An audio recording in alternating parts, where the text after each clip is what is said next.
Parte 4. A origem dos espelhos segundo Sêneca, Platão e Sócrates. Se o espelho, desde sua origem, não foi obra humana, senão divina, não é agravo e afronta sobre impropriedade grande comparar o espelho ao demônio? De que modo de um espelho não artificial ou fingido, senão natural e verdadeiro, e de uma formosura também natural e verdadeira que nele se viu, nascerão todos os demônios quantos, depois de serem anjos, ardem no inferno.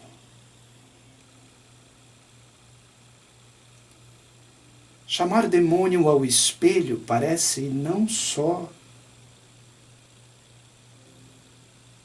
Chamar demônio ao espelho parece que não só é fazer injúria à arte, senão à mesma natureza. O espelho, depois de muitos anos, quando já o mundo não tinha muito que ver em si, senão muito que aborrecer, foi invento artificial e humano. Porém, na sua primeira origem já tinha sido o espelho obra da natureza e do soberano autor dela. As estrelas são espelhos do sol. Os rios são espelhos das árvores. Uma fonte que não devera foi o espelho fatal de Narciso. Sêneca, com toda a severidade estoica, diz que os espelhos, em que os primeiros homens encontravam com a sua imagem em qualquer pedra lisa, foram ordenados desde seu princípio pela natureza, como mãe e mestra dos bons costumes, para que o moço, que nasceu bem afigurado, vendo no espelho a sua gentileza, a não afeiasse com os vícios. E o que nasceu feio, suprisse e emendasse aquele defeito com a formosura das virtudes. Do mesmo modo, para que o mancebo, vendo-se robusto e forte, empregasse as suas forças em honestos e honrosos trabalhos. E o velho, considerando as suas cãs, as não afrontasse com ação indigna delas, antes, reconhecendo os poucos dias que lhe podiam restar de vida, os perpetuasse com exemplos merecedores da imortalidade. Esta mesma doutrina tinha sido a de Platão e Sócrates, em cujas escolas estavam colocados espelhos, para que a eles se vissem e compusessem os discípulos das virtudes que nelas se ensinavam.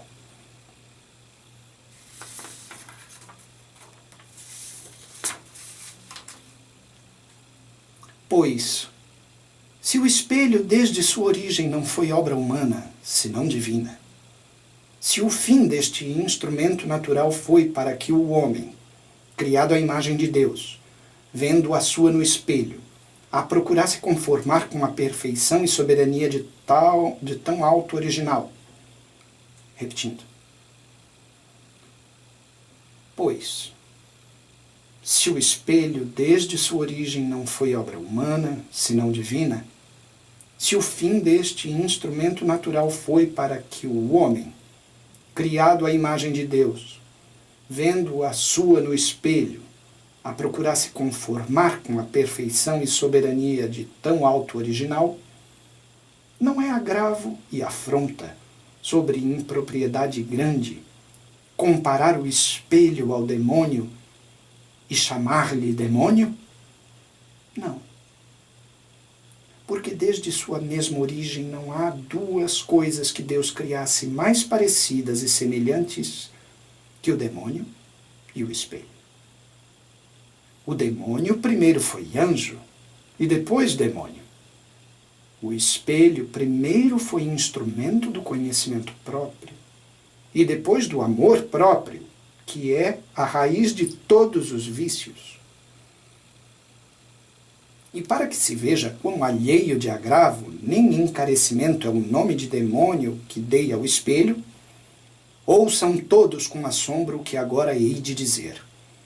E é que de um espelho não artificial ou fingido, senão natural e verdadeiro, e de uma formosura também natural e verdadeira, que nele se viu, nasceram todos os demônios, quantos depois de serem anjos ardem no inferno. Repetindo. E para que se veja quão alheio de agravo nem encarecimento é o nome de demônio que dei ao espelho, ouçam todos com assombro o que agora hei de dizer.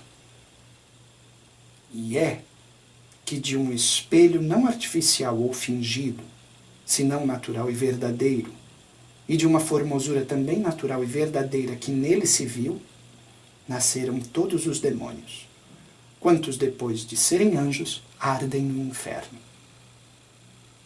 Os espelhos em que se veem os anjos, e o mesmo se entende das nossas almas, não são compostos de vidro e aço, ou de outra matéria corpórea, senão espirituais como os mesmos anjos, os quais, nos atos do próprio entendimento, como em espelhos naturais e claríssimos, se veem a si e as expressas imagens de si mesmos. Repetindo. Os espelhos em que se veem os anjos, e o mesmo se entende das nossas almas, não são compostos de vidro e aço, ou de outra matéria corpórea, senão espirituais, como os mesmos anjos, os quais, nos atos do próprio entendimento, repetindo,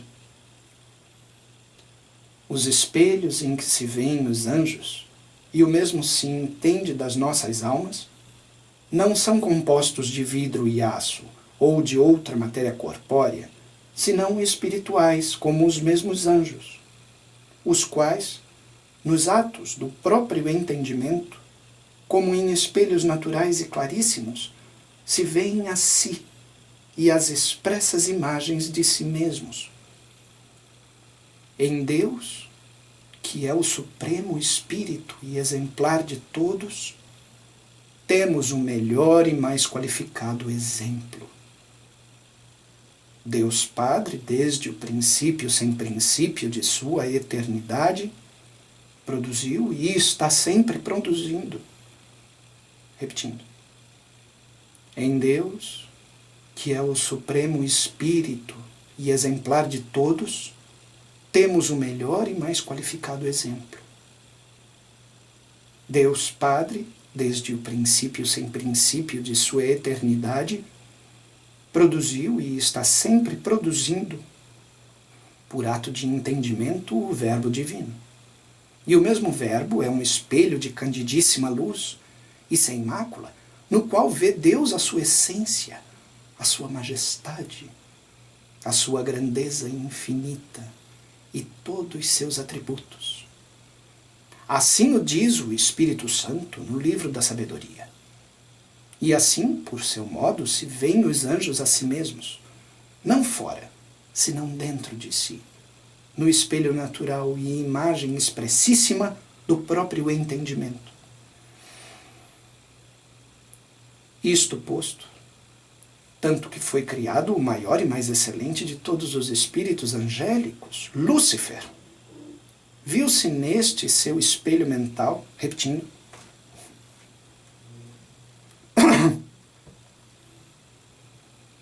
isto posto, tanto que foi criado o maior e mais excelente de todos os espíritos angélicos, Lúcifer, viu-se neste seu espelho mental e contemplando nele a sua formosura, maior sem controvérsia que a de todos os anjos, ficou tão namorado e elevado da mesma vista que não se contentou com menos que ser como Deus.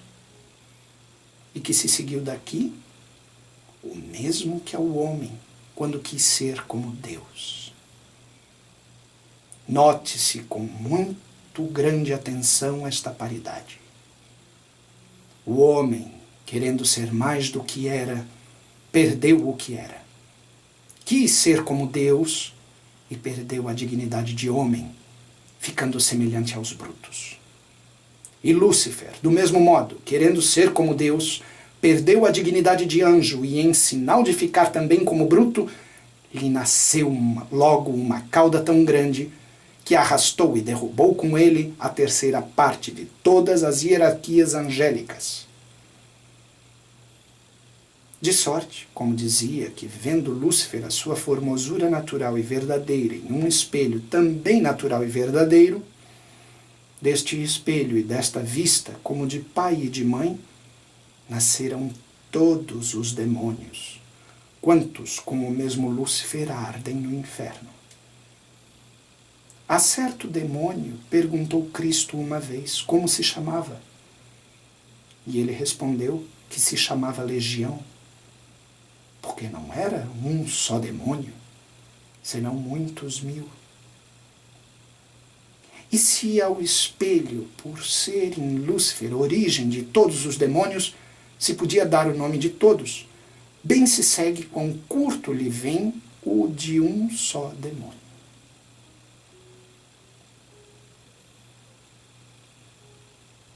Parte 5. A eloquência e retórica do espelho. O espelho, pregoeiro mudo.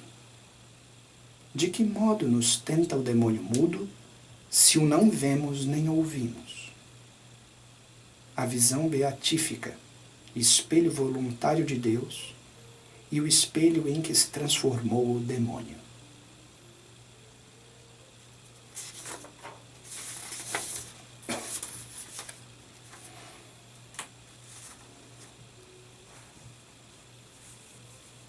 E não é necessária outra prova mais certa e mais evidente que a mesma experiência dos que se veem, e muito mais das que se veem ao espelho. Não há eloquência nem retórica com todas suas figuras que mais diga, que mais persuada e que mais deleite que aquele lisonjeiro mudo. Mudo adula, mudo encarece, mudo atrai, mudo afeiçoa, mudo enfeitiça, mudo engana, mudo mente e desmente juntamente, negando o que é e fingindo o que agrada. Nono, poeta antigo e tão erudito nas línguas como nos silêncios, chamou ao espelho pregoeiro mudo e diz discretissimamente que uma donzela que se viu no espelho, pregoeiro mudo, não cria da sua formosura o que ela via, senão o que ele apregoava. São os mistérios do espelho como os da fé, em que uma coisa é a que se vê, e outra a que se crê. Vê-se o que concedeu a natureza mais ou menos avara, e crê-se em fé do amor ou desejo próprio, não o que retrata o espelho, senão o que representa a imaginação. Formosura apregoada não está muito longe de vendida. Diga-o a de Sara, quando as vozes do pregão chegaram aos ouvidos de Faraó. Se Deus não acudira pela honra de Abraão, já ele de antemão...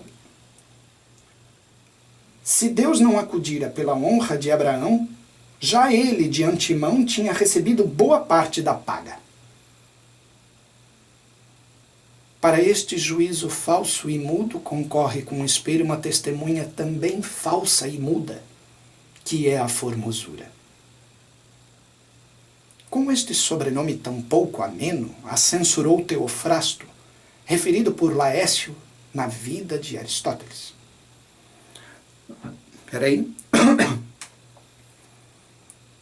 Para este juízo falso e mudo, concorre com o espelho uma testemunha também falsa e muda, que é a formosura.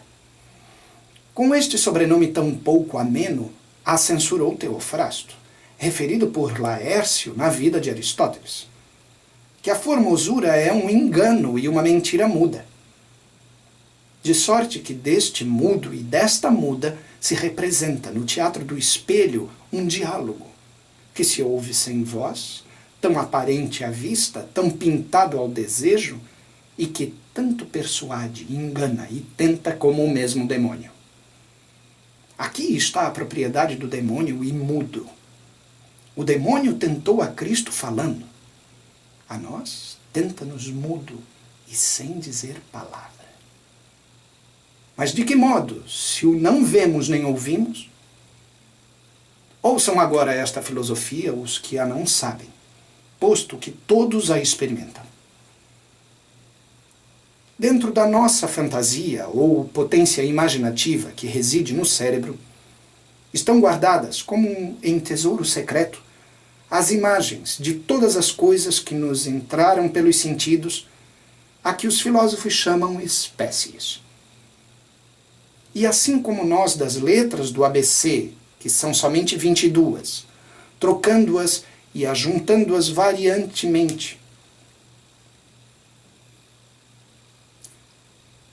dentro da nossa fantasia ou potência imaginativa que reside no cérebro, estão guardadas como em tesouro secreto as imagens de todas as coisas que nos entraram pelos sentidos, a que os filósofos chamam espécies. E assim como nós, das letras do ABC, que são somente 22, trocando-as e ajuntando-as variamente, escrevemos e damos a entender o que queremos, assim o demônio, daquelas espécies que são infinitas, ordenando-as e compondo-as como mais lhe serve, pinta e representa interiormente a nossa imaginação o que mais pode inclinar, afeiçoar e atrair o apetite. E deste modo, mudamente nos tenta, mudamente nos persuade e mudamente nos engana. Isto mesmo é o que passa. Isto mesmo é o que passa entre a vista e o espelho. E tanto mais viva e enganosamente, quanto é maior o desejo de bem parecer. Saem as espécies diretamente do rosto ao espelho. De novo. Saem as espécies diretamente do rosto ao espelho, e recebidas no vidro e rebatidas do aço, tornam reflexamente aos olhos. E nesta ida e volta, ambas mudas e em silêncio, por engano do amor próprio, se pinta ou despinta, de tal sorte o mesmo objeto, que mais parece milagre da transfiguração que ilusão da vista. Diz São Paulo que o demônio algumas vezes se transfigurou em anjo de luz. E estas são as transfigurações que cada dia faz o diabo mudo. Diz São Paulo que o demônio algumas vezes se transfigurou em anjo de luz. E estas são as transfigurações que cada dia faz o diabo mudo. Vê-se talvez ao espelho uma figura só por sua antiguidade venerável. E quando aos que a veem de fora lhes parece aquela cara pouco menos feia que um demônio, ela, depois que se viu, sai tão transfigurada que na confiança e estimação da própria beleza só lhe faltam as asas para cuidar que é um anjo. De novo. Vê-se talvez ao espelho uma figura só por sua antiguidade venerável. E quando aos que a veem de fora lhe parece aquela cara pouco menos feia que um demônio, ela, depois que se viu, sai tão transfigurada que na confiança e estimação da própria beleza só lhe faltam as asas para cuidar que é um anjo. Assim o cuida, porque assim se viu.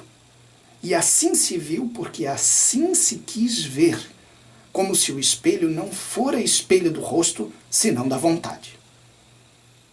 A visão beatífica com que os bem-aventurados veem a Deus, chamam sabiamente os teólogos, espelho voluntário. E o demônio, que como bugio de Deus, diz São Gregório Nazianzeno, em tudo arremeda, transformando-se no espelho, o fez muito mais voluntário do que é Deus na visão dos bem-aventurados. Deus, na visão beatífica, é espelho voluntário, porque só se vê nele e dele o que quer Deus, que é o espelho. E o espelho em que se transformou o demônio é muito mais voluntário, porque se vê nele a medida e ao arbítrio. E o espelho em que se transformou o demônio é muito mais voluntário, porque se vê nele a medida e ao arbítrio da própria vontade, não o que quer ou representa o espelho, senão o que quer e como quer quem se vê. Só não pode fazer o demônio que as que se veem ao espelho como querem, sejam vistas também como querem. Mas isto se supre com as receitas que se vão buscar na farmácia, que no mesmo espelho ensina por acenos o mesmo diabo mudo.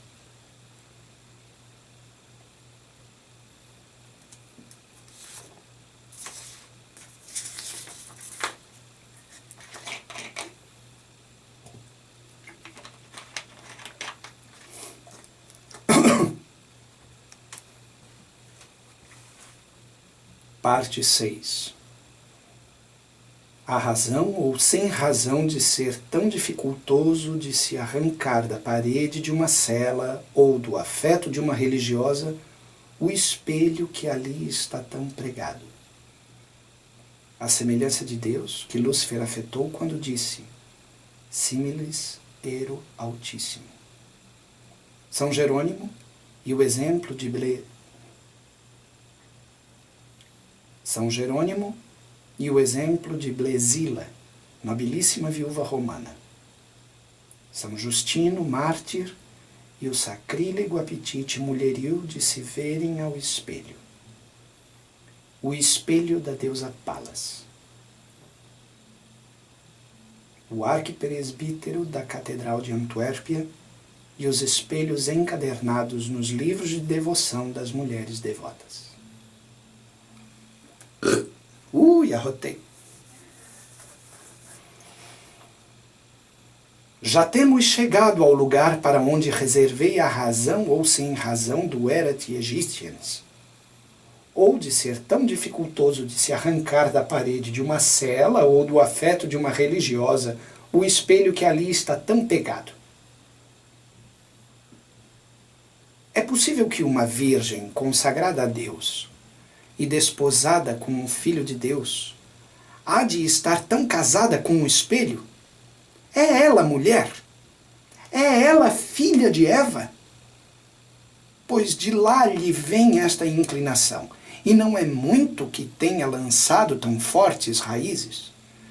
Diz Tertuliano que, quando Eva foi criada no paraíso, se já se tivessem inventado as lisonjas com que se costuma enfeitar a formosura, e se já houvesse também os espelhos, aos quais fosse lícito enganar e mentir, como hoje fazem, que também Eva se havia de deixar enganar deles.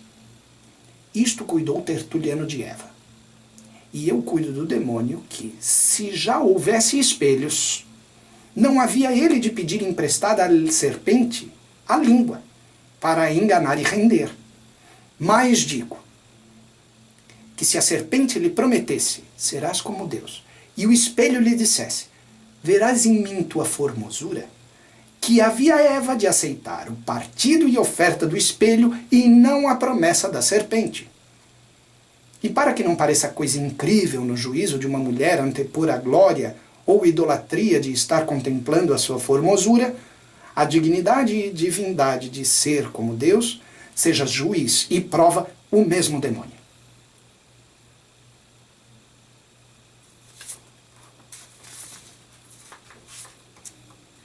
Quando Lúcifer disse, similis ero altíssimo, serei semelhante ao Altíssimo, julgaram muitos doutores, principalmente antigos, que nesta semelhança com Deus afetara Lúcifer a divindade. Porém, muitos outros intérpretes, não menos doutos, que vieram depois, não por serem mais amigos do demônio, senão porque ao mesmo demônio se deve fazer justiça quando ele a tiver, tem para si que um espírito de tão sublime entendimento não podia cair em uma ignorância tão evidente e em um erro tão crasso, senão em outro mais natural e mais próprio da formosura, em que também podem ser cúmplices os nossos espelhos. E qual foi? Foi que, vendo Lúcifer sua extremada formosura, ficou tão satisfeito dela que, renunciando à vista de Deus, não quis outra mais que a sua. Em que consiste a glória e bem-aventurança de Deus? Consiste em se estar sempre vendo a si mesmo, contemplando a sua essência, a sua divindade, a sua formosura eterna, infinita, imensa. Pois assim como Deus se vê no espelho do seu entendimento, assim eu, diz Lúcifer, quero me ver no espelho do meu. E assim como ele tem a sua glória em se estar vendo a si mesmo, assim eu quero ter a minha em me estar vendo a mim.